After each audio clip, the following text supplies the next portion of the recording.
Bismillahirrahmanirrahim. Assalamualaikum warahmatullahi wabarakatuh. Alhamdulillahi rabbil alamin. Wassalatu wassalamu ala man ba'athahu rahmatan lil alamin. Nabiyyina Muhammadin wa ala alihi wa sahbihi ajma'in. Rabbi syrah li sadri wa yassir li amri wahlul 'uqdatam min lisani yafqahu qawli. Wa ba'du, Bapak-bapak, Ibu-ibu, jamaah Masjid As-Salam yang Allah muliakan, wabil khusus kepada para pengurus. Alhamdulillah, kita bersyukur kepada Allah. Allah bangunkan kita, Allah bimbing langkah kaki kita menuju salah satu rumahnya, yaitu masjid yang kita cintai ini. Tentu kita berharap kita adalah orang-orang yang terpilih oleh Allah Subhanahu wa taala, dan sebagai tanda cinta Allah kepada kita, karena seorang kekasih tidak akan dibiarkan lalai begitu saja. Seperti seorang ibu, seorang bapak, dia membangunkan anaknya untuk sholat subuh, disuruhnya ke masjid. Demikian juga kita dimudahkan oleh Allah untuk bisa hadir. Mudah-mudahan ini salah satu tanda bukti Allah mencintai kita. Amin ya rabbal alamin. Para jamaah sekalian, tema kajian kita pada hari ini adalah seputar hijrah. Karena sebentar lagi akan masuk tahun baru Hijriah. Berarti kajian subuh hari ini adalah kajian yang terakhir nih Pak, di tahun 1444 Hijriah. Ya, ada yang tahu tanggal berapa sekarang? Bulan Zulhijjahnya? Tahun barunya sih hari Rabu Ustaz, karena tanggal merah. Berarti berapa hari lagi? Kalau ini hari Ahad, tanggal 27 lah kira-kira ya. Kalau di aplikasi Al-Quran hari ini tanggal 27. Nah, para jamaah sekalian, tahun baru Hijriah memang penamaannya adalah pakai kalimat hijrah, Hijriyah. Sehingga kalau ada pergantian tahun, isu atau syiar, tema yang diangkat adalah seputar hijrah. Tapi sebenarnya Nabi hijrah itu pada bulan apa? Karena bulan setelah Zulhijjah adalah bulan Muharram, ya. Nah, Nabi SAW hijrah apakah pada bulan Muharram? Ya, biasanya kan kalau kita memperingati Isra Mi'raj itu bulan apa? Bulan Rajab, ya. Kalau kita memperingati kelahiran Nabi itu bulan Rabiul Awal. Kalau hijrah Nabi bulan apa? Apakah bulan Muharram? Ternyata para jamaah dalam beberapa kitab sirah itu menyebutkan Nabi hijrah itu pada bulan Safar. Bulan Safar bulan yang keberapa? Bulan yang kedua, Muharram, Safar. Beda 1 bulan, untuk nggak terlalu jauh ya. Tahunnya memang disebut tahun Hijriyah, ya. Tapi bulannya Nabi melaksanakannya di bulan Safar. Nah, ini kalau terkait dengan dengan peristiwa hijrah, ini bisa kita bahas, kita baca dalam beberapa buku atau kitab tentang sejarah. Tapi meneladani, hari ini kita akan meneladani, mengambil pelajaran. Tapi sebelum kita ambil pelajaran atau teladan, kita perlu kupas sedikit secara umum tentang peristiwa hijrah Nabi ini, yaitu beliau hijrah pada bulan Safar.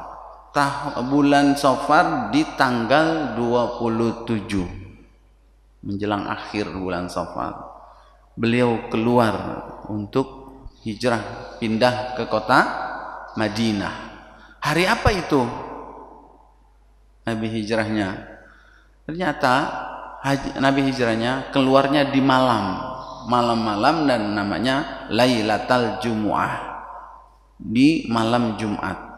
Malam Jumat itu sama dengan kita nih, kalau siangnya Kamis berarti malamnya malam Jumat. Jadi malam dulu Jumat, besoknya baru siang Jumat, ya. Malam berikutnya berarti malam Sabtu, gitu. Jadi hari itu diawali dengan malam.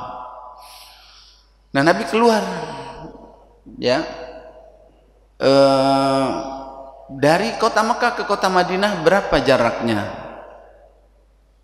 Kalau lagi umroh sih Ustaz atau haji kira-kira berapa?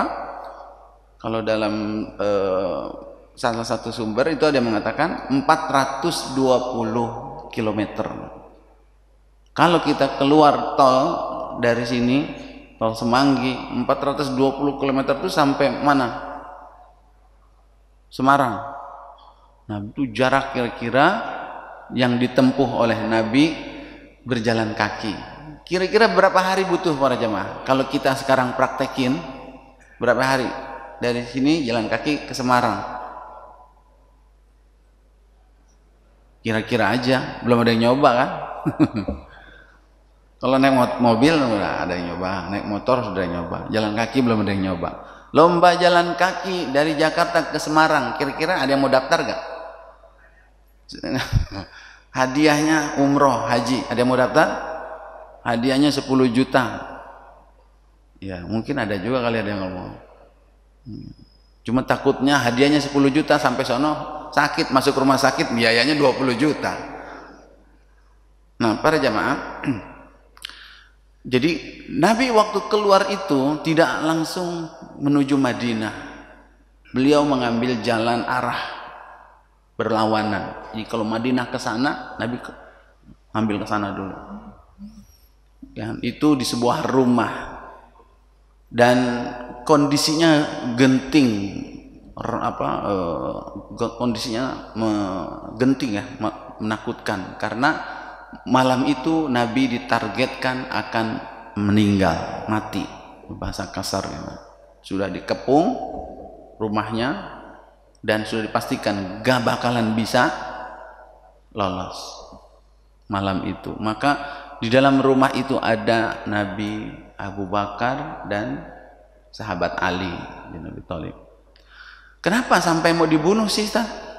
Nah, kondisinya itu adalah sudah memuncak kebencian, kemarahan orang-orang kafir Quraisy kepada Rasulullah. Diawali dengan tahun kesedihan para jamaah. Tahun kesedihan di mana Abu Thalib paman Nabi dengan Khadijah istri Nabi meninggal di tahun yang sama. Maka posisi Nabi tidak ada yang melindungi dari kalangan kerabatnya, ya. Abu Thalib itu penguasa Mekah saat itu. Khadijah istrinya, dia adalah orang kaya, konglomerat, orang terkenal. Sehingga posisi Nabi melemah, ya, meskipun ada para sahabatnya. Artinya dalam kondisi yang lemah tersebut, tekanan dari orang-orang kafir Quraisy, gangguan semakin dahsyat pada jamaah. Ditambah lagi tidak lama kemudian Nabi Isra dan Mi'raj. Karena Isra dan Mi'raj itu adalah sekitar 2 tahun sebelum Nabi hijrah. Dibawalah Nabi ke Palestina, Baitul Maqdis, terus ke langit Muntaha, Sidratul Muntaha, balik lagi, belum 1 malam full dia sudah sampai di rumahnya.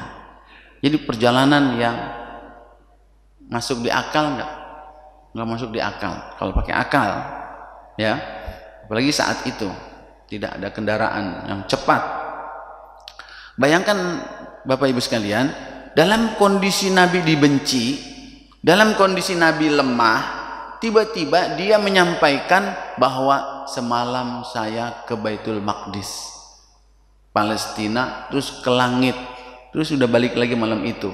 Kira-kira bisa bayangin gak Pak, gimana reaksi orang kafir Quraisy? Tambah benci apa tambah sayang? Orang Betawi bilang, apa lu kata? Ya, apa lu kata? Udah sinting lu, begitu bilang. Makin gedeg Pak, makin kesel sama, dan akhirnya diputuskanlah akan dieksekusi mati, dikum.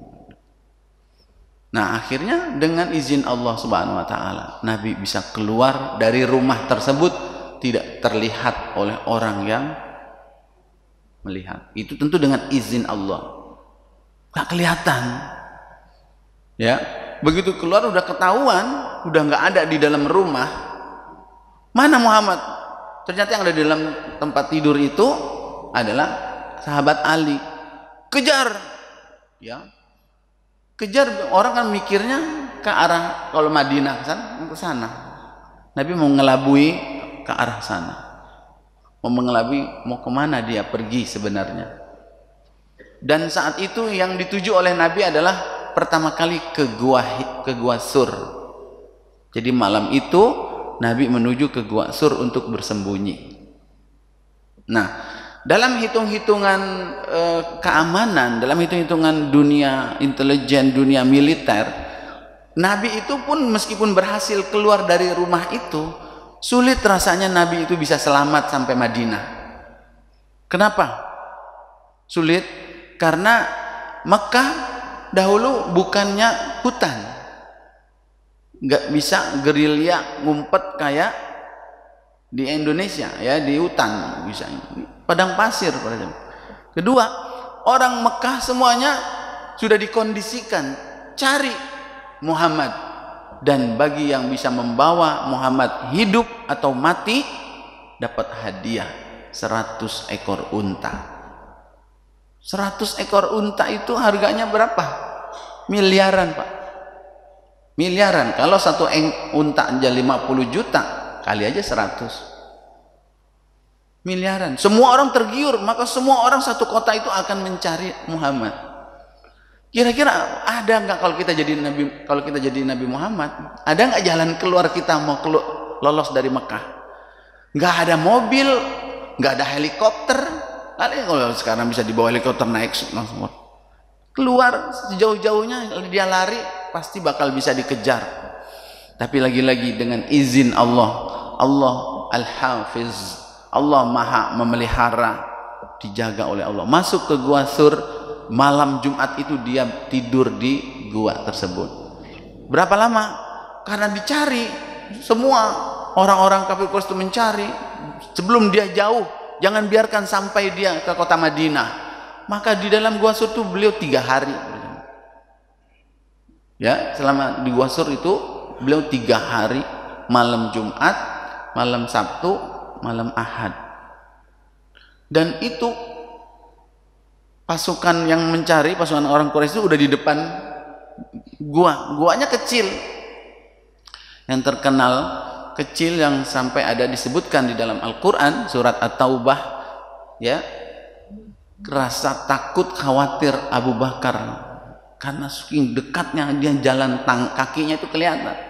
Dalam bahasa, dalam sirah itu, kalau aja dia nunduk dikit betulin sepatunya, kalau dia betulin sedikit itu pasti akan melihat kami, ya. Tapi Allah jaga hingga akhirnya selamat. Berarti menuju ke kota Madinah tanggal berapa? Tanggal 1, ya, bulan Rabiul Awal, Muharram, Safar, Rabiul Awal.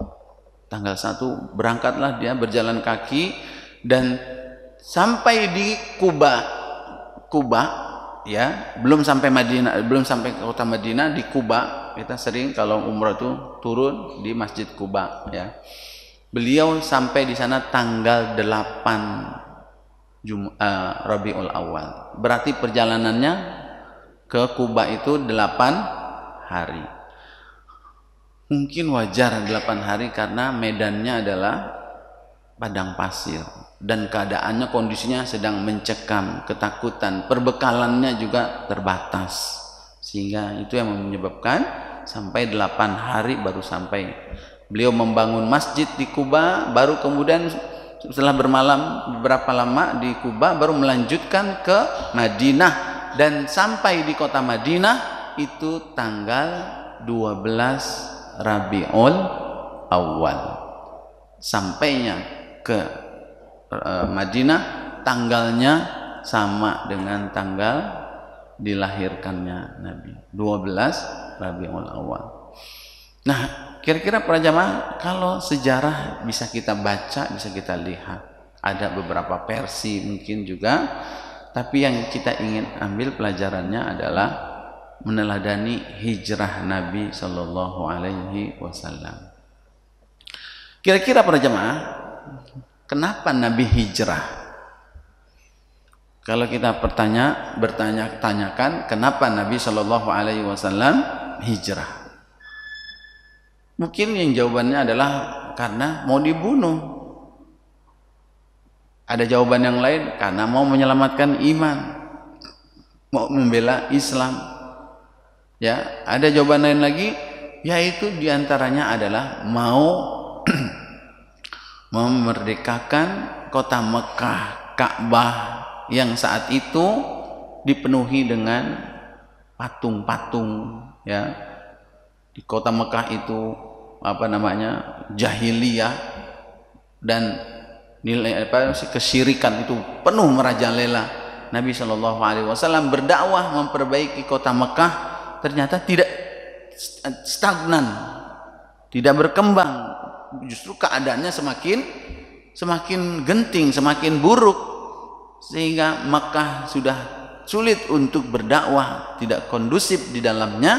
Nabi Shallallahu Alaihi Wasallam harus keluar, mengumpulkan kekuatan terlebih dahulu untuk membebaskan kota Makkah berikutnya. Dan itu pesannya para jamaah sudah ditangkap oleh Nabi dari peristiwa Isra dan Mi'raj. Ya, jadi kalau setelah Khadijah meninggal, Abu Thalib meninggal, tahun itu disebut tahun kesedihan, Amul Huzni, kan Nabi diajak Isra dan Mi'raj. Kalau ada yang bilang itu Isra dan Mi'raj adalah Nabi, hiburan buat Nabi karena lagi sedih, ditinggal wafat oleh pamannya dan istri tercinta, sepertinya rada kurang tepat kalau dikatakan hiburan. Menghiburan Nabi sama kayak kita jalan-jalan.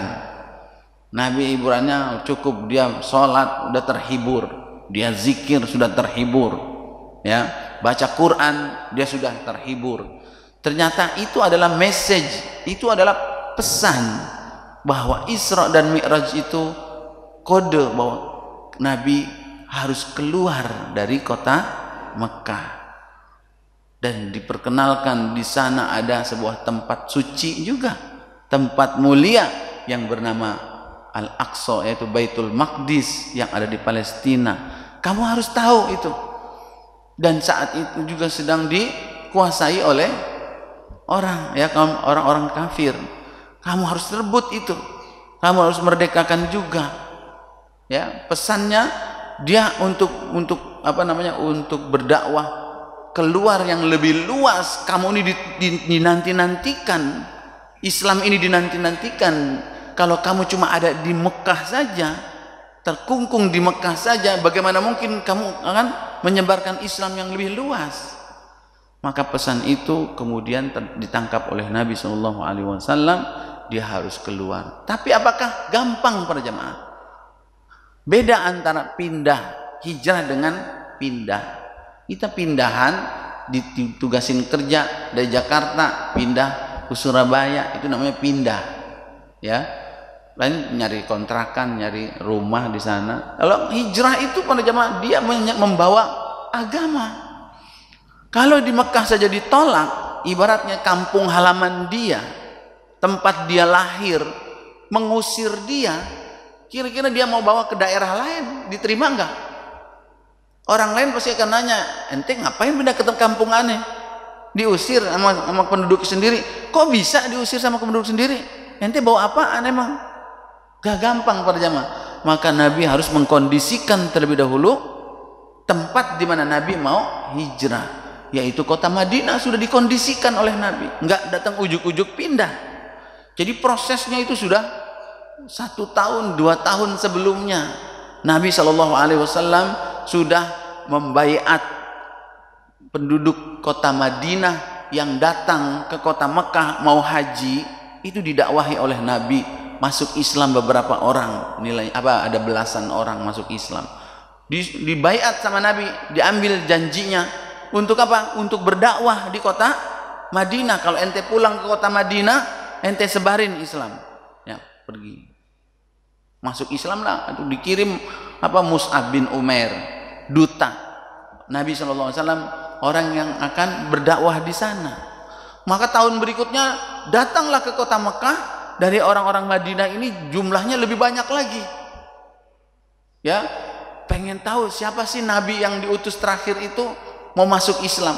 Jumlahnya puluhan, ya, sampai 70 orang lebih, ya, bahkan ada yang mengatakan sampai 100. Itu diambil lagi sumpahnya oleh Nabi SAW yang dikenal dalam sejarah yang namanya Bai'atul Aqobah. Bai'atul Aqobah yang pertama, yang kedua, sudah diambil sumpahnya, balik lagi kota Madinah, berdakwah tambah banyak lagi, sehingga para jamaah di Madinah ini banyaknya masuk Islam. Dahsyat berkembang Islam di kota Madinah, sehingga orang-orang Madinah ini begitu melihat Nabi SAW, nabinya diperlakukan oleh kaumnya sendiri begitu, datanglah utusan dari Madinah, ya Muhammad, ayolah, kalau kamu mau pindah ke Madinah, kami sudah siap untuk menerima kamu. Jadi sudah dikondisikan, kalau mau silakan, diatur bagaimana, kapan mau pindahnya. Nah, itulah hijrah. Jadi begitu sampai ke kota Madinah, nggak usah dari nol lagi para jamaah, dia udah tinggal melanjutkan dakwahnya. Begitu kira-kira para jamaah. Nah, pelajaran yang ingin kita ambil apa? Teladan yang ingin kita ambil dari peristiwa hijrah tersebut. Ada yang menarik para jamaah. Dari syiar yang kita saksikan yang terakhir di bulan Zulhijjah ini, kita sama-sama menyaksikan syiar yang paling besar dalam Islam. Syiar apa itu? Syiar haji, ya. Inna safa wal marwata min sya'airillah faman hajjal baita aw i'tamara. Itu syiar haji adalah syiar yang paling besar. Kalau dibandingin dengan syiar Ramadan, masih besaran haji. Ada haji, ada kurban. Kenapa besar? Karena ia adalah terkait dengan rukun Islam yang puncaknya, yang kelima para jamaah. Rukun yang menyempurnakan keislaman seseorang. Maka dituntut orang yang mau pergi haji itu adalah pengorbanan yang besar para jamaah, ya. Besar biayanya, paling mahal, jauh jaraknya, paling jauh, durasi waktunya paling lama, ya kan. Orang pergi haji kalau yang biasa itu sampai 30-40 hari pada jamaah, meninggalkan keluarga, meninggalkan harta, rumah, kendaraan, itu berat pada jamaah.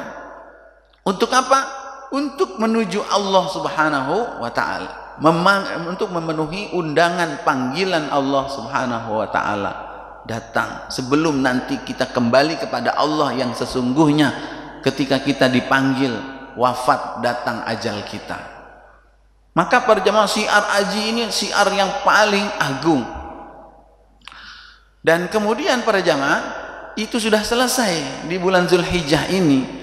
Dilanjutkan kita masuk ke bulan Muharram, Safar, dan kita akan melihat, akan menyaksikan syiar yang akan berikutnya adalah syiar hijrah.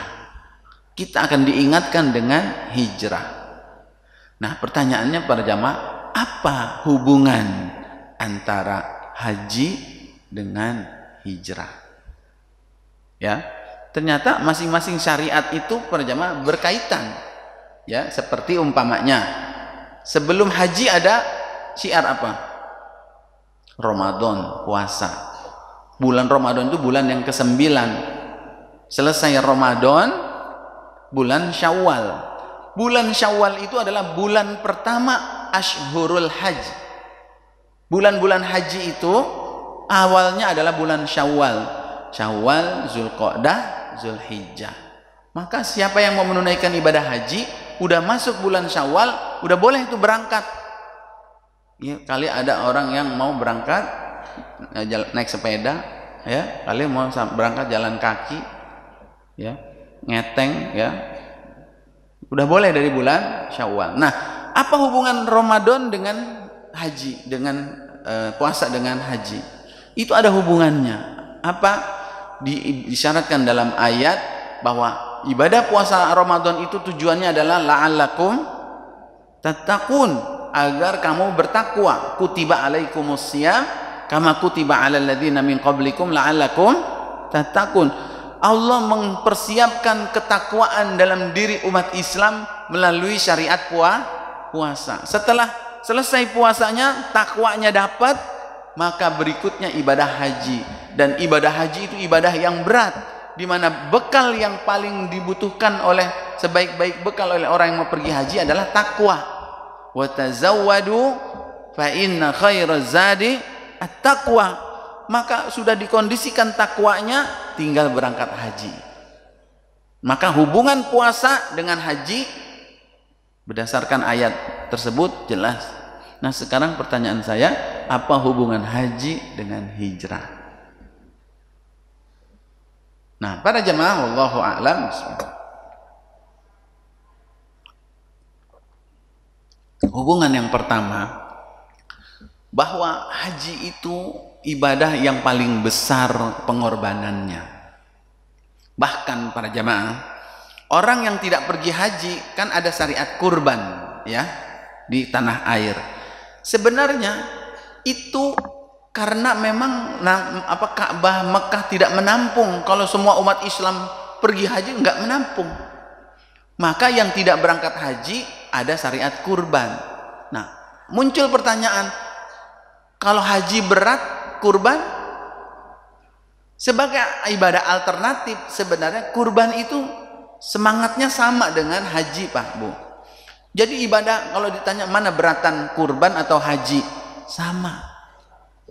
Maka semangatnya, ruhnya adalah ruh berkurban, yaitu kurban yang dikeluarkan itu bukan cuma sekedar seekor kambing. Kalau cuma seekor kambing harga 3,5 juta, 4 juta, itu akan terkesan lebih mudah daripada haji.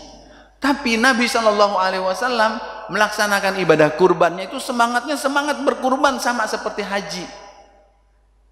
Yaitu Nabi SAW tidak pernah tidak berkurban.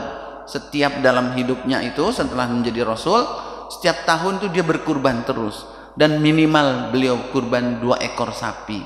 2 ekor kambing yang gemuk, yang bertanduk, yang cakep, ya, mahal. Kadang Nabi SAW berkurban kalau lagi duitnya ada, rezekinya bagus. Nabi selain mengeluarkan 2 ekor kambing ini, Nabi juga mengeluarkan untuk istrinya, kurban untuk istrinya itu 1 ekor sapi. Hadisnya sahih pada zaman. Nabi mengurbankan untuk istrinya itu 1 ekor sapi. Jadi buat Nabi 2 lain, sapi lain. Kalau di total harganya berapa? 1 sapi, 2 ekor kambing. Hampir-hampir mendekati harga haji. Bahkan ketika rezekinya lebih banyak lagi, Nabi SAW pernah mengirim kurban yang untuk disembelih di kota Mekah. Ya, Nabi kan tinggalnya di kota Madinah. Jadi selain beliau berkurban 2 ekor kambing di Madinah, ada orang yang mau berangkat haji ke Mekah, ya, maka Nabi nitip, tolong ini yang itu namanya hadiu, Pak. Itu namanya hadiu. Nabinya nggak pergi haji, tapi Nabi nitipin kurbannya untuk disembelih di kota Mekah. Berarti yang 2 ekor lain yang dititipin lain. Bahkan sampai jumlah yang pernah dikurbankan oleh Nabi itu dengan nilai yang sangat tinggi sekali para jamaah. Nabi menitipkan 100 unta. Dari situ para jamaah kita membayangkan bahwa kurban itu dengan haji semangatnya sama, semangat berkurban. Maka setelah syiar haji, setelah syiar kurban, kita dibentuk oleh Allah untuk memiliki jiwa berkurban, maka datang berikutnya syiar hijrah. Dan ternyata syiar hijrah ini tidak kalah hebatnya, dia membutuhkan semangat berkurban, semangat untuk berkurban. Ya. Orang yang tidak punya semangat untuk berkurban, dia tidak akan bisa hijrah para jamaah. Karena hijrah itu lebih dahsyat daripada haji, pengorbanannya lebih besar para jamaah. Kenapa?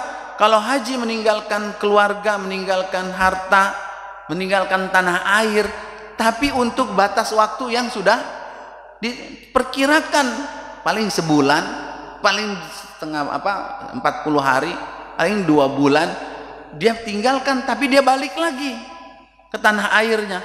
Sedangkan hijrah, orang yang hijrah itu nggak pernah berpikir untuk balik lagi. Karena makna hijrah itu secara bahasa diambil dari kata-kata hajara yahjuru, artinya taroka yatruku, yaitu meninggalkan, ditinggalkan. Ada tanahnya di Mekah ditinggalin, ada keluarganya ditinggal. Jadi para jamaah sekalian, dia lebih berat perjuangannya dibandingkan haji. Seakan-akan Allah ini membina kita dari syiar haji dan kurban ini, menanamkan semangat berkurban dulu. Oleh sebab itu para jamaah, hajinya udah selesai, kurbannya udah selesai, tapi semangat berkurbannya harus masih ada. Karena semangat inilah yang akan kita transfer ke dalam semangat hijrah. Ya, kalau dulu Nabi SAW hijrahnya dari hijrah tempat dari Mekah ke kota Madinah, apa kami harus pindah juga Ustadz? Dari Joglo pindah ke Tangerang? Enggak. Nah, hijrahnya itu dulu Nabi, karena Mekah itu adalah sebelumnya negeri kufur, negeri syirik, ya, banyak berhala, dia tinggalkan, ya. Maka sekarang ini kalau kondisi negeri daerah kita udah kondusif, ibadah tenang, aman, nggak perlu hijrah tempat, tapi yang perlu hijrah adalah hijrah sikap, hijrah perbuatan, yaitu meninggalkan perbuatan buruk kita, yang perbuatan-perbuatan haram kita tinggalkan.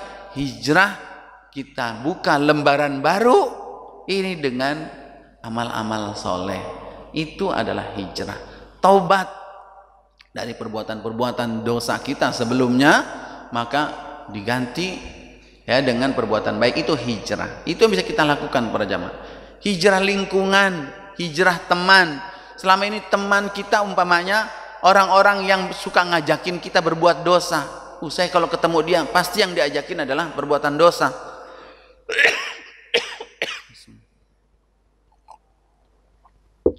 Maka hijrahnya adalah pindah, cari teman yang akan mengajak kita kepada kebaikan. Nah, itu para jamaah korelasinya. Jadi bukannya selesai syariat haji dengan kurban ini, kita masuk ke syariat yang lebih luas. Bahkan kalau haji itu amalannya udah ditetapkan para jamaah, manasiknya ada tawaf, ada sa'i, ada jumroh, ada wukuf, itu amalan haji. Tapi hijrah amalannya lebih luas. Hijrah itu sekupnya adalah semua sisi kehidupan kita berubah menjadi baik. Itu namanya hijrah. Jadi lebih luas padanya. Bahkan di surat Al-An'am ayat 162 itu doa yang sering kita baca, inna sholati wa nusuki wa mahyaya wa mamati lillahi rabbil alamin, itu sebuah ikrar, sebuah pernyataan bahwasanya salatku wa nusuki, kurbanku, ya ini nusuki di situ termasuk di dalamnya adalah haji. Nusuki karena orang yang haji berkurban. Wa mahyaya wa mamati, dan hidupku dan matiku. Jadi salat dan kurban ini ibadah ritual. Setelah kita lakukan harus berdampak kepada hidupku dan matiku. Hidupku berarti lebih luas para jamaah. Kita makan, kita tidur, kita kerja, kita mandi, itu harus lillahi rabbil alamin. Dampaknya dari ibadah salat kita, haji kita, kurban kita harus berdampak dalam kehidupan sehari-hari. Itu ciri ibadahnya diterima oleh Allah Subhanahu wa taala. Maka rukun Islam yang kelima udah kita tunaikan. Salat, zakat, haji, puasa. Tinggal berikutnya adalah syariat hijrah ini, bersiap-siap kita untuk mengislamkan kehidupan kita, dan itu tidak akan pernah bisa kecuali bagi orang yang memiliki semangat untuk berkurban. Dan yang terakhir para jemaah, yang menghubungkan antara syariat haji dengan syariat hijrah adalah, kalau dulu di zaman Nabi Ibrahim alaihissalam, Nabi Ibrahim pernah berdoa para jemaah, Rabbi ja'al hadza baladan amina. Ya Allah, jadikanlah negeri ini negeri yang aman. Nabi Ibrahim berdoa minta dijadikan Mekah itu negeri yang aman, negeri yang makmur, yang sejahtera. Padahal saat itu Nabi Ibrahim melihat kota Mekah saat itu masih tanah gersang, kosong, kering, kerontang, tidak ada pohon, tidak ada bangunan. Dia sendiri, dia mau meninggalkan istri dan anaknya di situ di Mekah. Maka Nabi berdoa, sebuah tugas berat untuk menjadikan Mekah itu negeri yang makmur, apalagi kalau kita lihat sekarang. Maka untuk membuat sebuah cita-cita tinggi dari Nabi Ibrahim itu dibutuhkan sebuah pengorbanan, dibutuhkan sebuah pengorbanan. Maka Allah Subhanahu wa taala menguji Nabi Ibrahim. Menguji apa? Menguji pengorbanannya. Mau nggak dia meninggalkan anak dan istrinya di situ, di tempat yang nggak ada apa-apaan? Nabi Ibrahim berhasil lulus. Kemudian sudah besar, ada ujian lagi. Sembelih itu, potong itu anakmu. Padahal anaknya udah besar, anaknya udah kelihatan soleh, udah kelihatan bakal menjadi tulang punggung keluarga, menjadi penyejuk mata. Kita bangga banget Pak, Bu, kalau punya anak udah kelihatan rajin ke masjid, bantuin orang tuanya. Tiba-tiba Allah minta untuk disembelih. Mau? Diberikan oleh Nabi Ibrahim. Nabi Ibrahim berhasil memberikan pengorbanannya untuk Allah Subhanahu wa taala yang terbaik. Bahkan Nabi Ibrahim bukan cuma berdakwah untuk keluarganya, tapi dia juga berdakwah kepada Namrud, Raja Namrud. Dihancurkan itu patung-patung. Itu adalah sebagai bentuk pengorbanan dia untuk memperbaiki kota Mekah. Hingga akhirnya Nabi Ibrahim wafat, kota Mekah sudah terkondisikan dengan baik.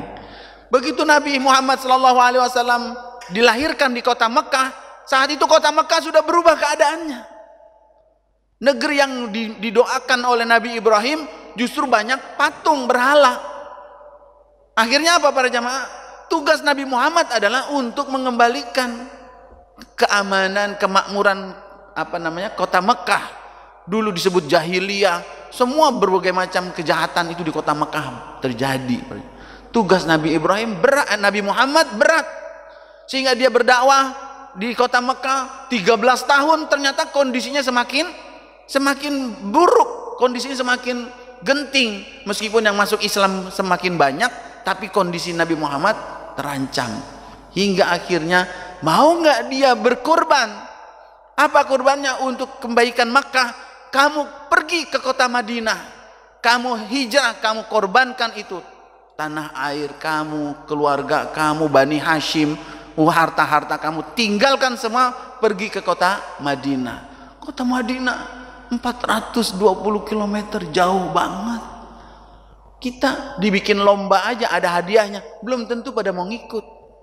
Nabi Muhammad siapa yang mau ngasih hadiah kecuali pahala dari Allah Subhanahu wa taala. Akhirnya semangat berkurban itulah yang akhirnya membuat Nabi hijrah, dan 8 tahun kemudian Nabi kembali lagi ke kota Mekah untuk merebut kota Mekah itu, membersihkannya dari patung-patung berhala. Ternyata Mekah seperti sekarang ini itu berkat dari perjuangan Nabi Ibrahim alaihissalam, Nabi Muhammad sallallahu alaihi wasallam dengan semangat berkorban. Nah, pertanyaannya sekarang buat kita tentu ingin Indonesia ini menjadi negeri yang aman, negeri yang subur, negeri yang makmur, sejahtera. Nah, untuk mendapatkan cita-cita tersebut pun sama, dibutuhkan semangat berkorban, semangat berjuang kita kepada Allah Subhanahu wa taala. Tanpa ada semangat berkorban, maka tidak akan pernah bisa untuk merealisasikan, menciptakan negeri yang aman tersebut. Kira-kira begitu para jamaah. Ya, untuk mencapainya membutuhkan baik itu dari rakyatnya, pemimpinnya, harus ada semangat untuk berkorban, bukan semangat untuk mengambil keuntungan. Kalau semangatnya adalah semangat mengambil keuntungan, ini sudah tidak sejalan dengan nilai-nilai kurban yang ada di dalam ajaran Islam. Kira-kira seperti itu, wallahu a'lam bishawab, bisa kita teladani dari peristiwa hijrah ini. Demikian saya kembalikan ke pembawa acara.